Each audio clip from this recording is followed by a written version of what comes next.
Merhaba değerli arkadaşlar. Bugünkü programımızda ilk önce kendimi tanıtacağım. Çünkü yaptığım videoların kim olduğunu bilmeniz de gerekiyor. Çünkü ben diyorum ki bazı kitaplar bastım, bazı kitaplar yazdım. Fakat o kitaplarda ne olup olmadığını sizlere anlatmam gerekiyor ki esasen bu işle yıllardır alıştığımı, öğrendiğimi sizlere aktarmak istiyorum. İşte ismim Selahattin Kürezi, ben bir yazarım. Yani 35 yıl Romlar hakkında e, araştırma yapıyorum. Araştırmam en fazla tarih, dil ve kültür için uğraşıyorum. Şimdiye kadar 13 tane kitap bastım fakat birkaç tanesi de tercüme edildi. Onun için 20'ye yakın kitaplarım vardır. Bütün bu kitapları size anlatmak istiyorum bugün ve siz de bu kitaplar hakkında bilgi edinmeniz ki nereden aldığımı, neye böyle programlar yaptığımı siz de bilin. Çünkü çok sayıda kitapları size alamadığınız için, size yetişemediği için ben sizleri bunlara videolar yardımıyla yaklaştırmaya çaba harcıyorum. İşte ilk kitaplarımız Okami Pena Pucella veya Sevgi Sormaz. Çünkü o zamanlarda program yapmak için Romların kültürünü diri tutmak için bir şeyler yapmamız gerekiyordu. Yapmamız gerekiyordu çünkü o zamanlardaki biz entelektüeller Romların kültürünü canlı olarak tutmak için ilk önce dram hazırlamaya başladık. Çünkü o zamanlarda ben 1986 yılından bu aktivitelere başladım ve ilk önce bir derneğin, cemiyetin genel sekreteriydim ve ondan dolayı da bu dram grubunu kurduk ki daha fazla konser ve dram şeklinde aktivite yaparak biz dilimizi korumaya ve kültürümüzü korumaya çalıştık. Bu dram ilk önce 6-6-1992 yılında Prizren'de verildi ve o zaman da ilk dramdı. İlk dramdan sonra ben göçmek mecburiyetinde kaldım çünkü Kosova'da savaş oldu. Ben Danimarka'ya geldim ve Danimarka'da yine bir dram yaptım. Onun da ismini Evroma verdim. İki dramda bir şeyler anlatmak istedim. Ne anlatmak istedim? Birinci dramda sevgi sormaz. Yani sevgi sormaz dediğimizde insanlar aileler arasında olan tartışmalarından dolayı insanlar birbirlerine gençler alamıyordu. Çünkü öyle kültürler devam ediyordu. Eski kültürler. Fakat biz bunları çekmek için işte bu dramı yaptık ve sevgi sormaz dedik. Aileler tartışmış olabilir fakat onları birleştirmek için sevgi en önemli ve gençlerin de alınması gerektiğini düşündük. İkinci dram ise Evroma ismini verdik. Çünkü bu dramda en fazla Danimarka'da olan Romlar hakkında konuştuk. Çünkü o zamanlarda dernekler, cemiyetler kurulmaya başladı. Fakat bu dernekler veya cemiyetler en fazla kumar oynamak yerleri gibi kullanılıyordu. Orada içki içiliyor, orada kart oynuyorlardı falan. Onun için burada kültür olmuyordu. Ben bunu anlatmak için herkesin evine sen bunu yapma bu kötüdür demek niyetinde değildim. İşte bir dram yaptım ki o dramda böyle aktiviteler yanlış olduğunu ve aktivitelerin kültür bakımından, dil bakımından daha fazla uğraşmaları için bunların aktivitelerini istedik. Ondan dolayı bu dramları eve gitmeyip onları biz çağırdık ki onlar baktı. İkinci bir önemli şey burada ne vardı? Çünkü o zamanlarda ben geldiğimde 1992'den sonra bir problemler vardı aileler arasında. Eğer hem gençler sevişiyorsa fakat yıllardır çocuk olmadıysa o zaman da onlar ayrılmak mecburiyetindedirler. Çünkü öyle bir sistem vardır. Fakat o zamanlarda tüp bebek bir şey değil. Yapmak olabilecek bir durumdaydı. Onun için bu dramda da onların tüp bebekten yararlanarak kendi sevgilerini korumaya devam etsinler diye bu dramı da yaptım. Yani işte böyle bu şekilde Romlara hem dilini hem kültürünü korumaya başladık. Şimdi devam edelim. Bu kitap Siklova Hramipe Tedrabaripe yazı ve okumayı öğrenelim. Bu kitabı 2003 yılında bastık. Çünkü o zamanlarda Romların ana dilini öğrenmek için bir şans meydana çıktı. Çünkü aktiviteler çoğaldıkça çocukların da dili unutmaması için böyle kitaplar yazılmaya mecburiyetinde olduk. İşte burada Romların ABC'sini kurduk. Bu ABC'den sonra burada bir standart dille yazdık ki Romların kendilerinin dilini öğrenmeleri için yardımcı olduk. Bu kitap dünyada ilk böyle bir kitaptı. Çünkü Rom dilinin ana dili olarak öğrenmeleri için yapıldı. Fakultatif, yani haftada 2 sefer için değil. Çünkü burada 100 kusur sayfa vardır. Onun içine Makedonya ve Kosova, Sırbistan'da böyle bir şans vardır. Böyle bir yerlerde böyle bir öğrenim yapılabilirdi. Çünkü orada Romların sayısı daha fazla. Diğer yerlerde Danimarka'da olduğu gibi Romların sayısı az olduğu için onları işte böyle haftada 2 sefer veya 3 sefer bu Rom dilini kullansınlar ki Rom dilini unutmasınlar. Burada ilk sefer Rom ABC'sini verdik. Çünkü o zamanlarda çok problem vardı. Herkes kendi ABC ile yazıyordu. Yani yaşadığı devletin ABC ile yazıyordu. Biz gördük ki o öyle olmuyor. Çünkü bizim ABC'miz yalnız Romların kelimelerini kullanmak için kullanacağız. Diğerleri ise bize lüzum değil. Fakat onların o kelimelerini onlar yazdıkları gibi biz de yazarız. Fakat işte böyle öğreniriz. İkinci kitabım ise matematik kitap. Bu da 2003 yılında bastık ve bu da dünyada ilk matematik kitabı ki bütün dünyadaki olan plan programları toplayıp bir yerde yaptım ki bir öğrenci ister Kosova'da olsun, ister Türkiye'de olsun, ister Amerika'da olsun aynı birinci sınıfta okuyan, çalışan matematik dersini öğrensin ki diğer öğrencilerden geri kalmasın. Bu kitapta ana dili öğrenim için yapıldı. Fakat ana dilini büsbütün her gün kullanmak olmadığı yerlerde şartlar uymadıksa o zaman da 2-3 gün haftada bu matematikten öğrensinler ki terimleri de matematik terimleri de bu kitap yardımıyla öğrenmek istedik çocuklarımıza. Şimdi bu iki kitap yazıldıktan sonra bu kitapların nasıl yazıldığını, bir sistem, bir ABC olduğunu anlatmak için biz bir standartizasyon, Romların standart dilini anlatan bir kitap yazdık. Ki bu kitapta da bütün kuralları burada yazdık.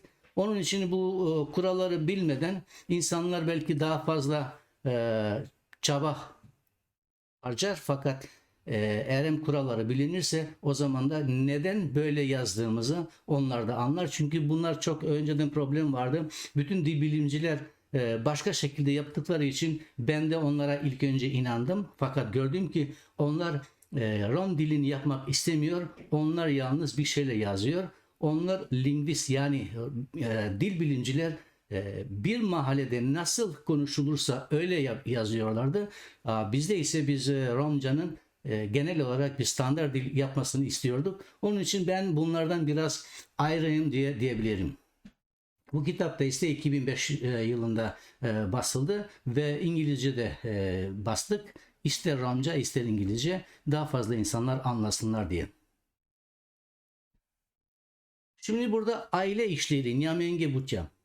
Bunlar çocuk hikayeleri vardır. 12 çocuk hikaye.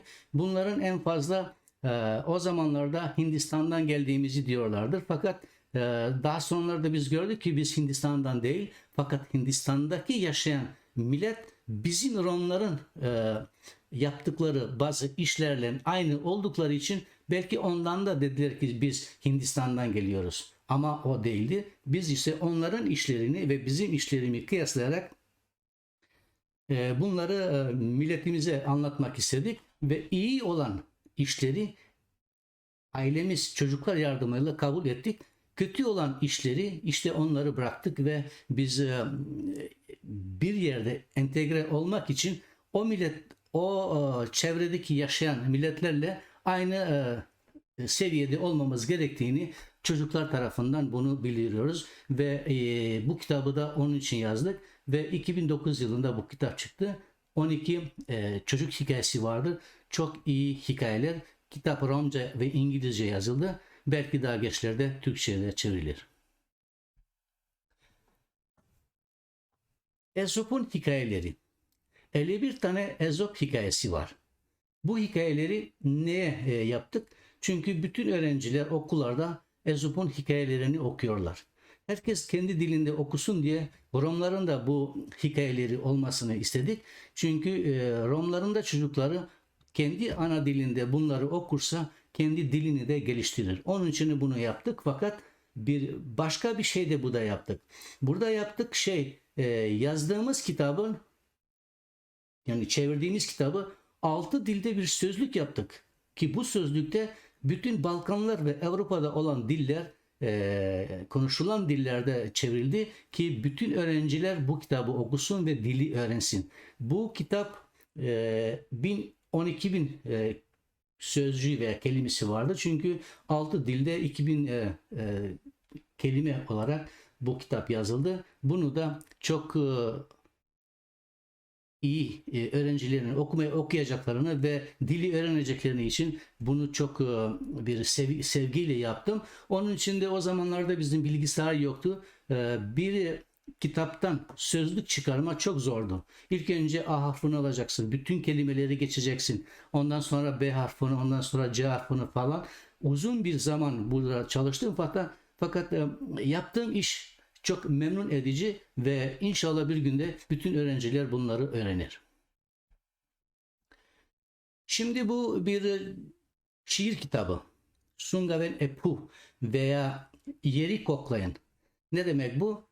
Çünkü Romlar her yere gitti, her yerde öldürüldü ve her yerde onların mezarları vardır. Onun için diyoruz ki toprağı koklayın, çünkü bugünkü yollarda belki bir Romanın da kemiği altında kalmıştır. Onları basmayalım diye, onların acılarını tazelemeyeyim diye. İşte bu kitabı da yazdıktan sonra, şiir kitabı, ki bu kitabın videosunu yaptım.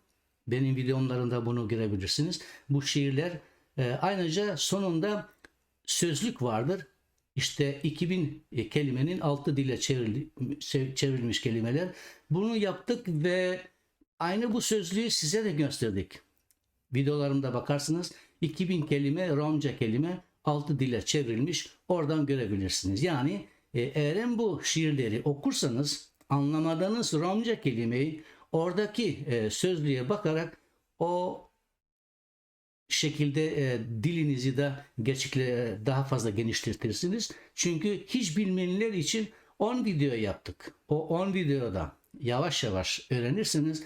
O zaman bu sözlüğü de alırsanız dilinizin gelişmesine yardımcı olacaktır diye düşünüyorum.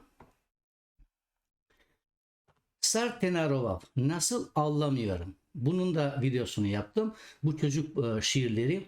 Bunları da size video yaptım. Kendim okudum. Eğer bilmediğiniz sözler varsa, işte sözlük anlattığım gibi sözlük videosuna gidip orada görürsünüz ve orada bulunan sözleri ister Romca, ister Sırpça, ister Arnavutça, ister Türkçe, ister İngilizce veya Danimarkça öğrenebilirsiniz. Onun için bir yardım sizin için. Çünkü siz bu kitapları alamadığınız için veya sizin için çok pahalı olduğu için, o zaman da biz sizin evinize giriyoruz. Yalnız sizden de yardım istiyoruz. Bunlara bakın ve bunları beğenin. Arkadaşlara da gönderin ki onlar da bunlardan istifade etsinler. Onun için bu videoları yapıyoruz ve umarım ki siz de bu şekilde bize yardım edeceksiniz. Ve yardım ettiğiniz için biz de daha fazla video yapıp kültürümüzü, dilimizi koruruz. Şimdi Oroma Tay İromani Çip, Romlar ve Rom dili.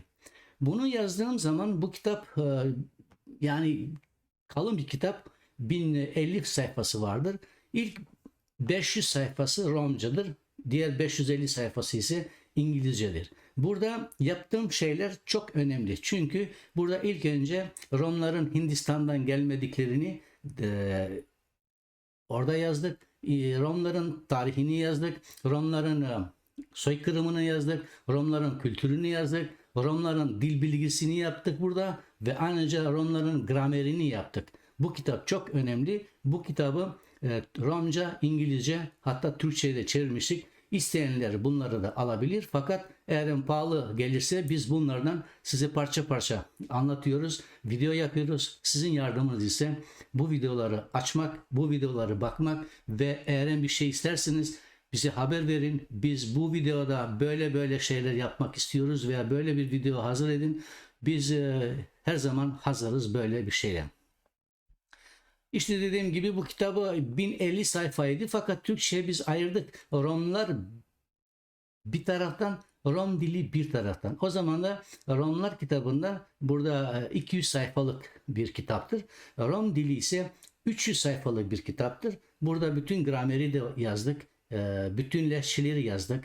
Hep Romların nerede yaşadıklarını, nasıl bir standart dille bunu yaptığımızı, bunu da Türkçe'ye çevirdik. Siz isterseniz bu kitabı da alabilirsiniz. Fakat istemezsiniz o zaman da yani pahalı gelirse. Onun için biz video yapıyoruz ki videoda Türkçe konuşuyorum. Niye Türkçe konuşuyorum? Çünkü Türkçeden başka dillere de çeviriyoruz. Onun için daha fazla millet Romların dilini, kültürünü anlasın diye bunları yapıyorum. Biz her zaman dedik ki Romlar Hindistan'dan değil. Romlar Mısırlıdır. Fakat bunları yazmak için ben araştırma yaptım. Araştırmamızı yaptıktan sonra bir kitap haline getirdik ve 2018 yılında bu kitabı yazarak 5 dile çevirdim. Ki her dilde insan kendi dilinde bunu öğrensin. Çünkü bu çok önemli. Bu bir tarih kitabı. Yani tarih bütün var olan evrakları burada koydum ki Romların esasen Hindistan'dan değil de Mısır'dan geldiğini bildirdim. Onun için bu kitabı almak isteyenler alabilir. Fakat bu kitaptan da yine parça videolar yapıyorum. Böyle size her şeyi bildiriyorum. Türkçe ise bunun ismini Romistan verdik. Çünkü Romistan işte burada Türkçesi vardır. Romistan dedik çünkü Romların yeri. Yani Hindistan, Pakistan, Tan. Çünkü Tan yer demek. Romis, Romların yeri demek anlamında geliyor ki bu kitapta çok önemli bir kitap. Çünkü bu kitapla herkese dur dedik. Artık böyle olmaz. Sizin yaptıklarınız geçersiz artık. Biz yaptıklarımızı size anlatıyoruz ve belgelerimiz var. Onun için size biraz bizi dinleyin. Yeterince biz sizi dinledik.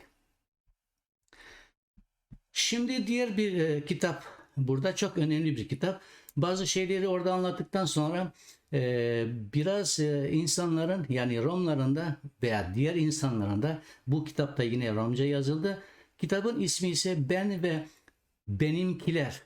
Yani cennet hakkında veya ebedi hayat hakkında konuşmalar. Ben ve benimkiler ne demek? Şimdi insan bir dini kabul etmek isterse zaten insanlar yaşadıkları yerlerde o dini kabul ediyorlar. Fakat o dini kabul etmeleri o din hakkında alındıkları bilgi ikinci bir söz konusu. Çünkü insanlar bazen okumadan başkalarını dinliyor ve ona göre de dini kabul ediyorlar. İşte ben burada Ben ve Benimkiler kitabın ismini verdim. Ne demek? Yani insanlar eğer başka dinleri de öğrenirsek o zaman da biz kendi kendimize sorarız. Zaten kendi kendimizle konuşuruz. Bu kitapta ben kendi içimdeki olan diğer 4 varlıkla öyle anlatayım. Bir muhabbet yapıyoruz ki eğer bu dili almak istiyorsam diğer taraf neden buna karşı? Üçüncü bir dil almak istiyorsam neden birinci ve ikinci din ona karşı?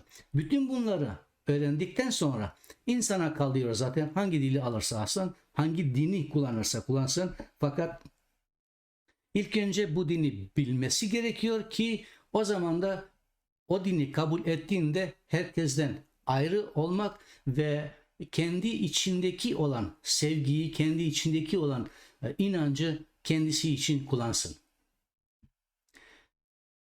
Diğer bir kitap Asvay veya Gözyaşı. Bunu da Romca yazdık. Bu bir app. App ne demek? Yani şiirler şeklinde yazılan uzun bir hikaye, öyle diyeyim.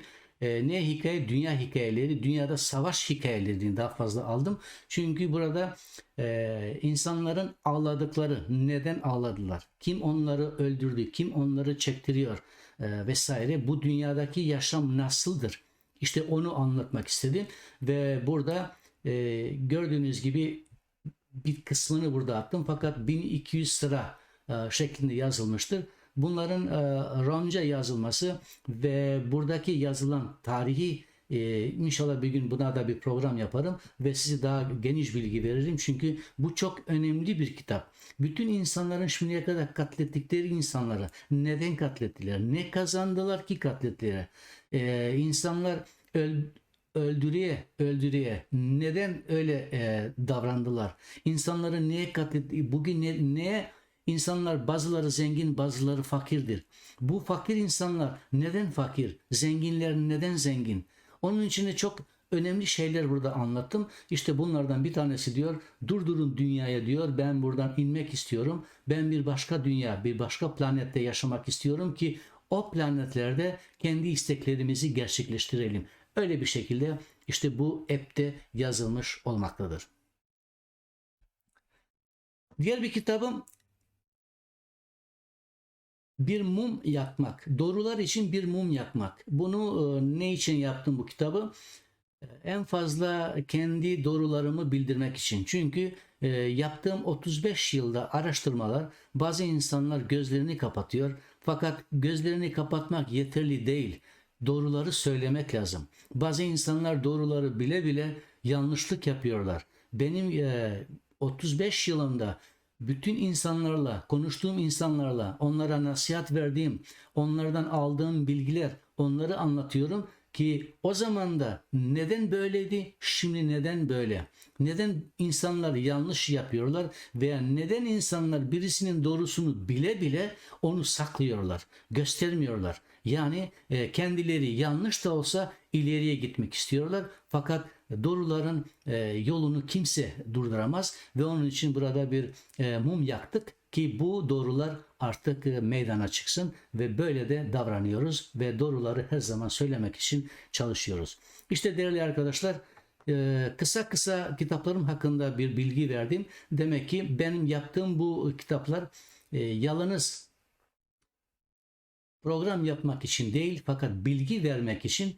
Bu bilgiler benim 35 yıl araştırmam geçtiği bir süre ve inanın ki bütün insanlara sonra sonra, bütün insanlardan aldığım bilgileri toplayarak onların gerçek yüzünü göstermek için bu kitapları yazdım. Başka bir sebep de benim gördüğüm profesör doktorlar, Romların dili, Romların kültürü, Romların tarihi hakkında kitaplar yazıyor. Fakat ben niye böyle yanlış yaptıklarını anlayamadım. Anlayamadım da onun için ben kendim uğraşmaya başladım.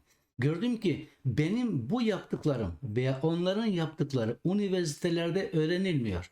Onlar nereden öğreniyor? İnsanın mahalline gidiyor. Mahalledeki konuştuklarını doğru mudur, doğru değil mi? İşte onları yazıyorlar. Fakat ben doğruları bildiğim için, Romcayı bildiğim için, Rom kültürünü bildiğim için, tanıdığım için, Rom dilini iyi tanıdığım için ben kendim dedim bu kitapları yazacağım. Çünkü onlara ne kadar demişsem de böyle olmaz. İşte bu kitabı onun için de yazdım.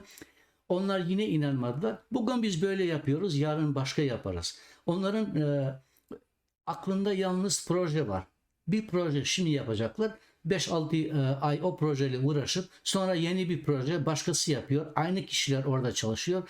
Onun için ben bunları göre göre 35 yıl göre göre dedim ya biz size dur dememiz gerekiyor. Bu işi biz kendimiz elimize alacağız ve kendimiz doğruları bildireceğiz. İşte değerli arkadaşlar, doğruları onun için size yazıyorum.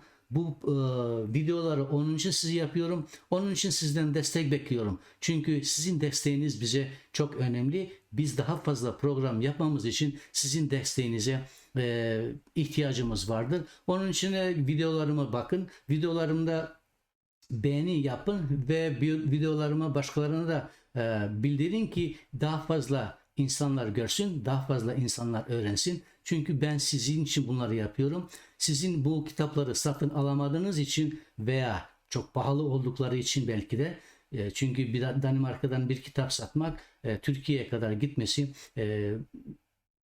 biliyorum ki biraz pahalıdır. Onun için bu kitapları program yapıyorum kitaplarla ve sizi evinize getiriyorum, odanıza getiriyorum. Onun için siz ve çocuklarınız için de bu programı yapıyorum.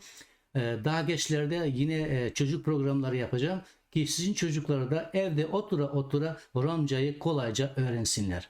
İşte değerli arkadaşlar, bu programı burada da kapatıyoruz ve inşallah yeni programları yapmakla sizle esenlikle kalın diyorum. Görüşmek üzere.